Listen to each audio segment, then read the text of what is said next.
Hello दोस्तों, जय हिंद। मेरा नाम है इंजीनियर शिवांशु झा। आपका स्वागत है इस वीडियो में। आज इस वीडियो में मैं आपको महत्वपूर्ण मुहावरे बताऊंगा तथा उनका अर्थ बताऊंगा और उनके वाक्य प्रयोग बताऊंगा। ये जो महत्वपूर्ण मुहावरे हैं ये आपके सभी प्रकार के गवर्नमेंट एग्जाम्स और एक और बात है, ये आपके हाई स्कूल और ट्वेल्थ के लिए बेहद इंपॉर्टेंट है। ट्वेल्थ और हाई स्कूल के एग्जाम आने वाले हैं। उन एग्जामों में ये वाले मुहावरे बहुत ज़्यादा इंपॉर्टेंट रहेंगे। तो इस वीडियो को ट्वेल्थ वाले बच्चे भी देख सकते हैं और गवर्नमेंट एग्जाम्स जो दे रहे हैं और जो तैयारी कर रहे हैं वो भी इस वीडियो को देख सकते हैं। इस वीडियो के माध्यम से वो मुहावरों को एक बार में पूरे याद कर लेंगे। उन्हें ज़्यादा बार उन्हें रिवाइंड करने की जरूरत नहीं पड़ेगी। वो एक ही बार में सब मुहावरे याद कर लेंगे। तो चलिए फिर शुरू करते हैं। हमारा पहला मुहावरा है अंगार उगलना। अंगार उगलना, इस मुहावरे का क्या अर्थ है? अंगार उगलना इस मुहावरे का अर्थ है क्रोध में अत्यधिक कटु वचन कहना। क्रोध में अत्यधिक कटु वचन कहना।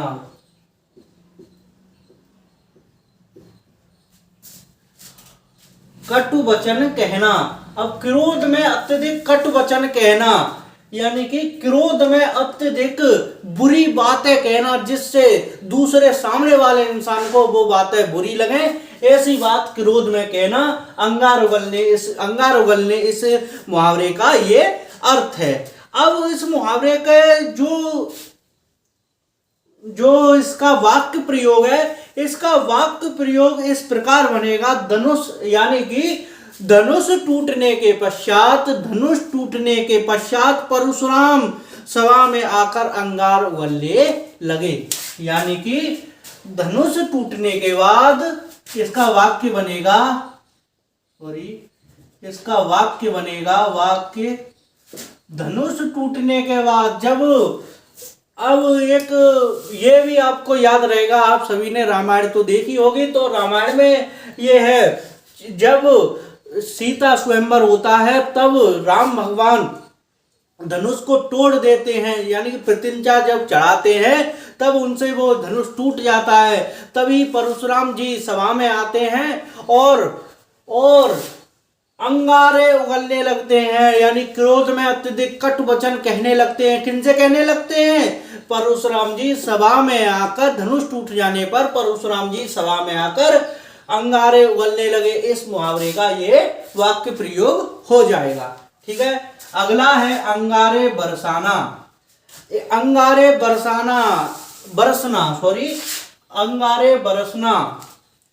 इस मुहावरे का क्या अर्थ है? अंगारे बरसना इस मुहावरे का क्या अर्थ है? इस मुहावरे का अर्थ है अत्यधिक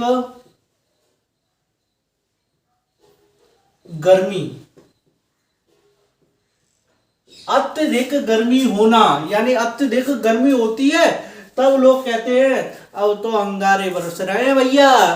क्या कहते हैं? अब तो भैया अंगारे बरस रहे हैं, अब क्या करें, अब तो अंगारे बरस रहे हैं।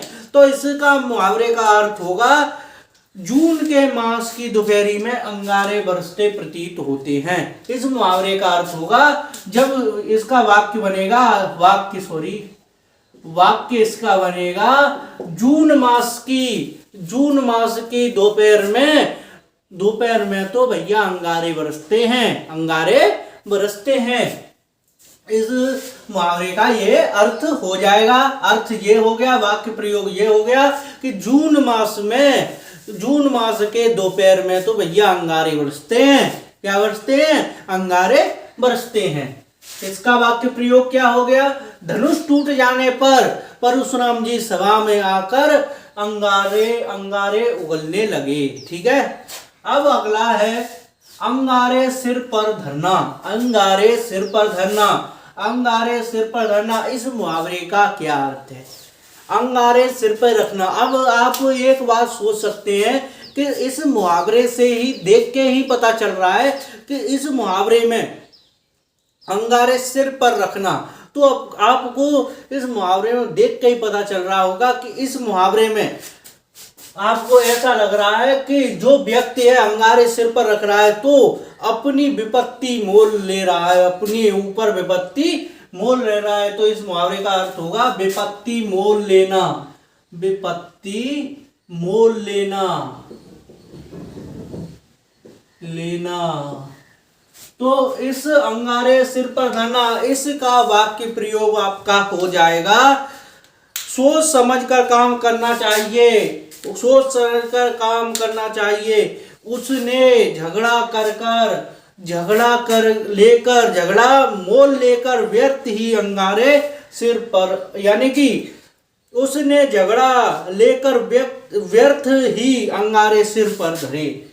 यानी कि इस मुहावरे का अर्थ हो जाएगा कि सोच समझ के काम करना चाहिए, कि सोच समझ के काम करना चाहिए। अब किसी व्यक्ति से कह रहे हैं कि उसने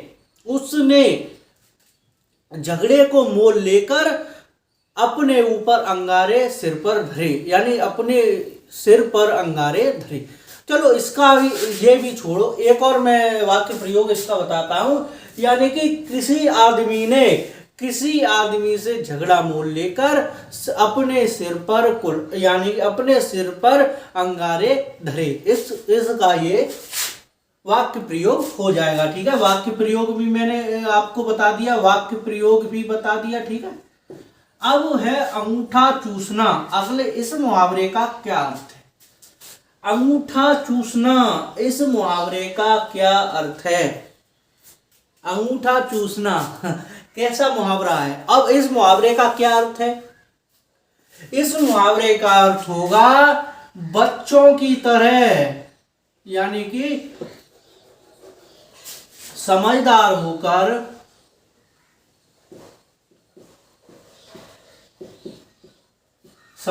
होकर बच्चों की तरह बातें करना, बच्चों की तरह बातें करना। इस मुहावरे का क्या अर्थ हो जाएगा? अंगूठा चूसना के इस मुहावरे का अर्थ हो जाएगा समझदार होकर भी बड़े होकर या फिर समझदार होकर बच्चों की तरह नासमझी की बातें करना। इस मुहावरे का ये अर्थ हो जाएगा। अब इसका वाक्य प्रयोग क्या बनेगा? कभी तो समझदारी की बातें किया करो, कभी तो समझदारी की बातें किया करो, कब तक अंगूठा चूसते रहोगे। इस मुहावरे का वाक्य बनेगा कि भैया कभी तो समझदारी की बातें किया करो। क्या? कभी तो समझदारी की बातें किया करो, कब तक अंगूठा चूसते रहोगे, कब तक अंगूठा चूसते रहोगे। अब इस बात से आप समझ रहे होंगे कि कभी तो समझदारी की बातें कर लिया करो, भैया कब तक अंगूठा चूसते रहोगे, कब तक अंगूठा चूसते रहोगे। तो ये इसका वाक्य प्रयोग हो जाएगा। ठीक है, अगला मुहावरा है हमारा अंगूठा दिखाना। अंगूठा दिखाना, अंगूठा दिखाना इस मुहावरे का क्या अर्थ है? अंगूठा दिखाना इस मुहावरे का अर्थ है किसी से इनकार करना।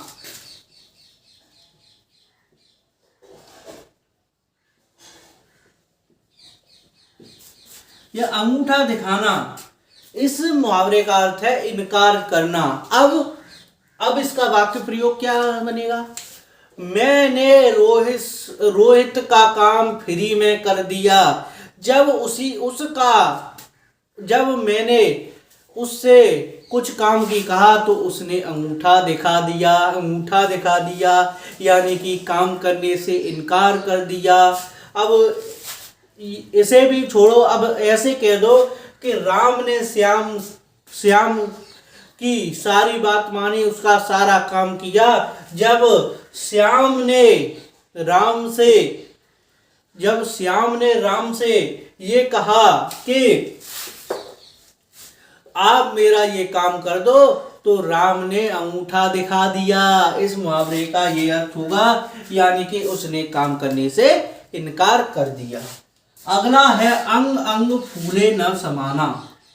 अंग अंग फूले न समाना, इस मुहावरे का क्या अर्थ है? अंग अंग फूले न समाना, इस मुहावरे का क्या अर्थ है?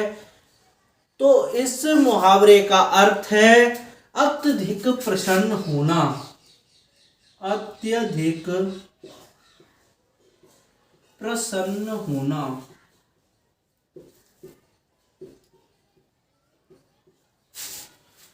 तो इस मुहावरे का ये अर्थ होगा कि राम की जब सरकारी नौकरी लग गई तो उसके पिता उनके पिता का अंग अंग फूले न समाया। यानी कि राम की जब सरकारी नौकरी लग गई, अब मैं आपकी बात कर रहा हूं, जब आपकी सरकारी नौकरी लग गई तो आपके पिता का अंग अंग फूले न समाया। यानी कि अत्यधिक प्रसन्न हुए। आपकी जब सरकारी नौकरी लगी तो आपके पिताजी अत्यधिक प्रसन्न हुए, उनका अंग अंग फूले न समाया। इसका वाक्य प्रयोग ये हो जाएगा। ठीक है, कितना सिंपल रहा कि अंग अंग फूले न समाना, इसका अर्थ इसका है अत्यधिक प्रसन्न होना। आपकी जब सरकारी नौकरी लगी, आप अपना नाम लिख लियो आगे यानी कि जो है आपकी जगह आप अपना नाम लिख सकते हैं, जैसे राम लेते या फिर रोहित लेते। चलो, रोहित की जब सरकारी नौकरी लगी तब रोहित के पापा का अंग अंग फूले न समाया। ठीक है, अगला है अंग लगाना। अंग लगाना, इस मुहावरे का क्या अर्थ है? अंग लगाना, इस मुहावरे का क्या अर्थ है? इस मुहावरे का अर्थ है स्नेह से लिपट लेना, लिपटा लेना। स्नेह से लिपटा लेना। तो इसका वाक्य प्रयोग हो जाएगा, अपने पुत्र के बोर्ड परीक्षा में 80% अंक देखकर उसने अपने पुत्र मयंक को अंग लगा लिया। अब एक और, इसमें भी मैं आपको एक सिंपल सा उदाहरण बताता हूं, सिंपल सा वाक्य प्रयोग बताता हूं। जब आपके पिता ने आपके जो मार्कशीट है उसमें 80% यानी 90% अंक देख लिए, 90% अंक देख लिए, तो आपके पिता ने आपको अंग लगा लिया यानी कि स्नेह से लिपटा लिया। वाह मेरा राजा बेटा, तूने 90% अंक लाकर मेरा सीना चौड़ा कर दिया, यानी कि मेरी छाती चौड़ी कर दी। ठीक है, अंग लगाना इस मुहावरे का अर्थ हो गया। ठीक है, अब मैं कुछ और मुहावरे लिखता हूं। ठीक है, अब अगला मुहावरा है हमारा आसमान पर थूकना। आसमान पर थूकना, इस मुहावरे का क्या अर्थ है? आसमान पर थूकना, इस मुहावरे का अर्थ है कि सचित्र व्यक्ति पर, सचित्र यानी कि अच्छे, यानी यहां एक चीज लिख लो, अच्छे व्यक्ति पर, अच्छे एवं सम्मानित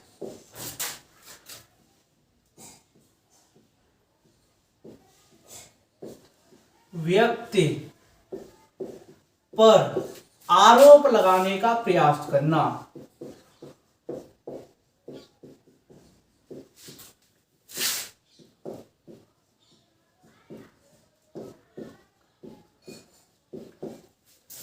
आसमान पर थूकना, इस मुहावरे का अर्थ है अच्छे एवं सम्मानित व्यक्ति पर आरोप लगाने का प्रयास करना।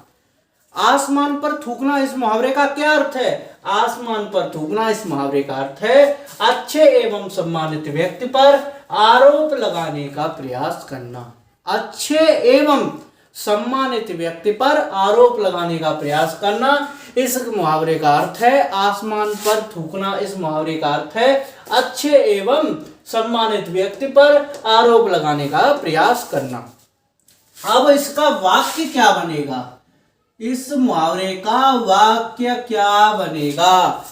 तो इस मुहावरे का वाक्य बनेगा, महात्मा गांधी पर विभिन्न प्रकार के आरोप लगाने वाले यह नहीं सोचते कि हम आसमान पर थूक रहे हैं।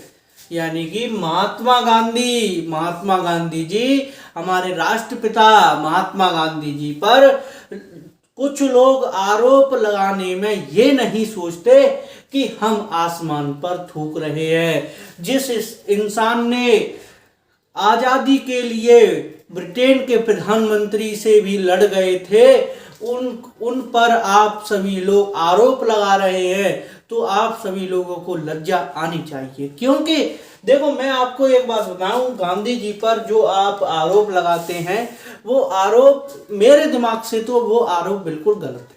आप एक बात सोचिए, जब आपके पास पैसा हो, खूब सारा पैसा हो, धन दौलत जायदाद सब चीज हो, आपके पास कोई चीज की कमी नहीं हो, फिर भी आप वो जायदाद और धन दौलत सारी सब छोड़कर आप अंग्रेजों से जो कोई, चलो मैं आपसे ही लेके बात करता हूँ, आप अंग्रेजों से लड़ जाओ, यानी कि किसी सरकार से लड़ जाओ, आप लड़ जाओ किसी सरकार से और आप चरखा चलाने पर मजबूर हो जाओ और गरीबों की तरह रहने लगो, तो ये कोई महान व्यक्ति ही कर सकता है। उस पर पैसे होने के बावजूद भी वो गरीबों की तरह रहने लगा और गरीबों, यानी कि उन्होंने आज़ादी दिलाने में बहुत सारा सहयोग किया। इसलिए हमें उन्हें बुराई भलाई से दूर रहना चाहिए, हमें उनको बुरी बातें नहीं कहनी चाहिए। ठीक है,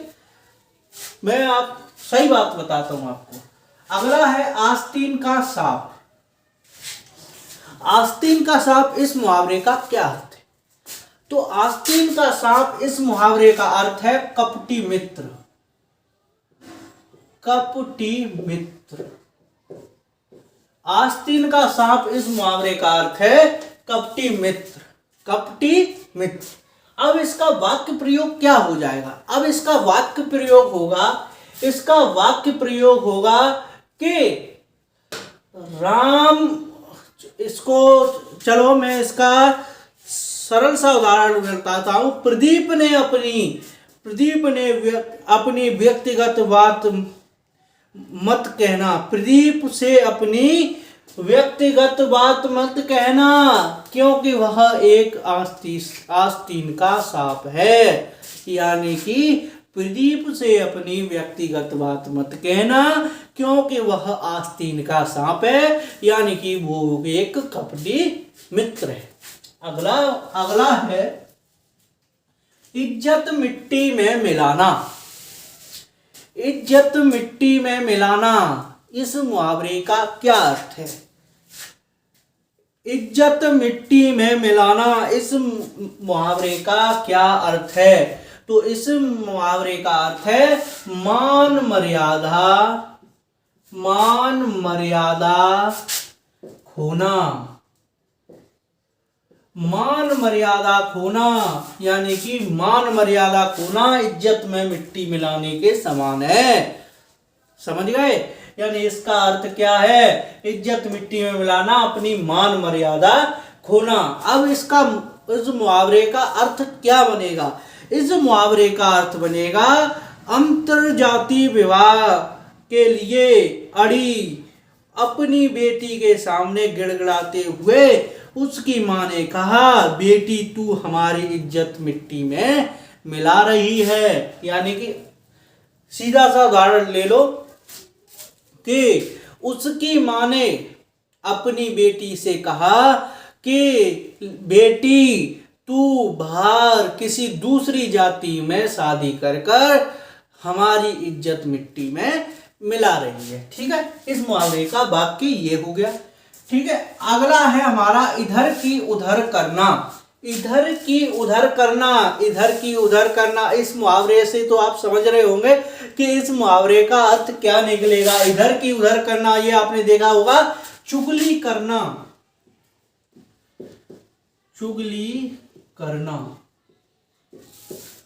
इधर की उधर करना, इस मुहावरे का अर्थ है चुगली करना।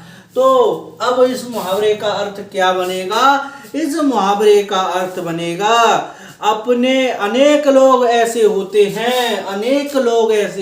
हैं जो इधर की उधर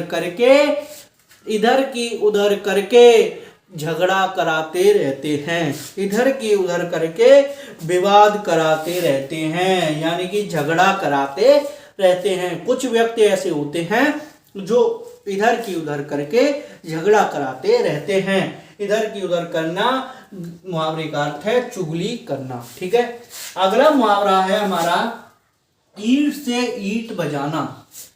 ईंट से ईंट बजाना, ईंट से ईंट बजाना, इस मुहावरे का अर्थ है हिंसा का करारा जवाब देना या फिर खुलकर लड़ाई करना।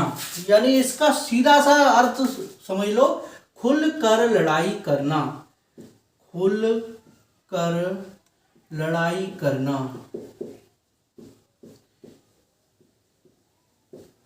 यानी कि हिंसा का करारा जवाब देना या फिर खुलकर लड़ाई करना, इस मुहावरे का अर्थ है।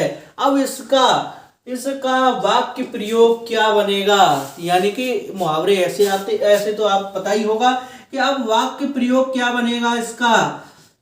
उसमें एक मुहावरा ऐसे लिखा हुआ आता है ईंट से ईंट बजाना, इस मुहावरे का क्या अर्थ है और इसका वाक्य प्रयोग लिखिए। तो इस मुहावरे का अर्थ है खुलकर लड़ाई करना। इसका वाक्य प्रयोग इसका बनेगा कि मैंने, यानी कि मैंने, या तुम मुझे कमजोर मत समझो, तुम मुझको कमजोर मत समझो, समय आने पर मैं तुम्हारी ईंट से ईंट बजा दूंगा। यानी कि तुम मुझे कमजोर मत समझो, समय आने पर मैं तुम्हारी ईंट से ईंट बजा दूंगा। देखो, अब इस मुहावरे का कितना सिंपल सा उदाहरण हो गया। तुम मुझे कमजोर मत समझो, समय आने पर मैं तुम्हारी ईंट से ईंट बजा दूंगा। ठीक है, अगला है ईमान बेचना। ईमान बेचना, इज्जत मिट्टी में मिलाना।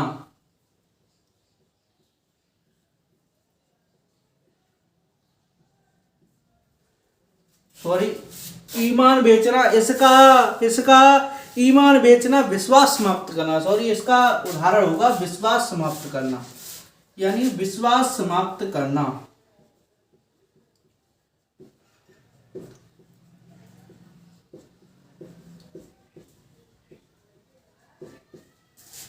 ईमान बेचना, इस मुहावरे का अर्थ है विश्वास समाप्त करना। ईमान बेचना, इस मुहावरे का अर्थ क्या है? विश्वास समाप्त करना। अब इसका जो वाक्य प्रयोग है वो क्या बनेगा? इसका वाक्य प्रयोग बनेगा ईमान बेचकर धन कमाना मनुष्य को शोभा नहीं देता। यानी कि ईमान बेचकर यानी कि विश्वास समाप्त कर धन को कमाना मनुष्य को शोभा नहीं देता। इस मुहावरे का वाक्य ये बन जाएगा ईमान बेचकर धन कमाना मनुष्य को शोभा नहीं देता। यानी ईमान बेचकर यानी अपना विश्वास समाप्त कर जो व्यक्ति धन को कमाता है उसको वो शोभा नहीं देता। इस मुहावरे का यह अर्थ बन जाएगा। अगला है ईद का चांद होना। ईद का चांद होना, इस मुहावरे का क्या अर्थ है? इस मुहावरे का अर्थ है कि कभी कभी दिखाई देना, कभी कभी दिखाई देना।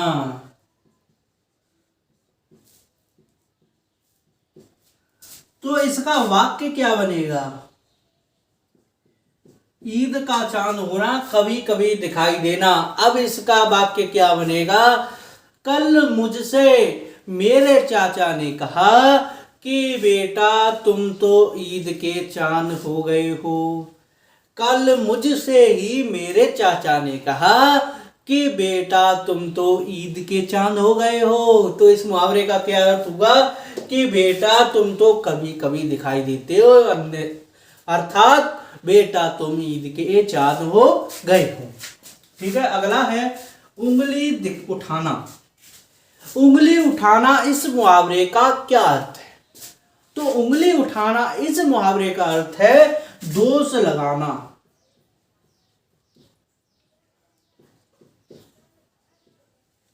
दोष लगाना, उंगली उठाना, इस मुहावरे का अर्थ है दोष लगाना। अब इस मुहावरे का जो वाक्य बनेगा, अब इस मुहावरे का जो वाक्य प्रयोग बनेगा, वाक्य प्रयोग कैसा बनेगा? अब इस मुहावरे का जो वाक्य प्रयोग बनेगा कि समय आने पर ही वास्तविकता का पता चलता है। प्रदीप की सच्चाई पर किसी को संदेह नहीं था, किंतु अब तो उस पर भी उंगली उठने लगी, यानी कि उस पर भी उंगली उठने लगी। देखो, समय आने पर पता चलता है, सीधा सा वाक्य है कि समय आने पर पता चलता है कि प्रदीप को सभी लोग कैसा समझते थे? प्रदीप को सभी लोग भला आदमी समझते थे, यानी कि भला आदमी समझते थे, किंतु अब उस पर भी उंगली उठने लगी, क्योंकि उस पर भी दोष लगने लगे। ठीक है, तो दोस्तों आज की वीडियो बस इतना ही। जल्द हाजिर होंगे नेक्स्ट वीडियो के साथ। प्लीज़ हमारे चैनल को सब्सक्राइब करें, वीडियो को लाइक कर, दोस्तों में शेयर करें। ठीक है, thanks for watching this video. जय हिंद।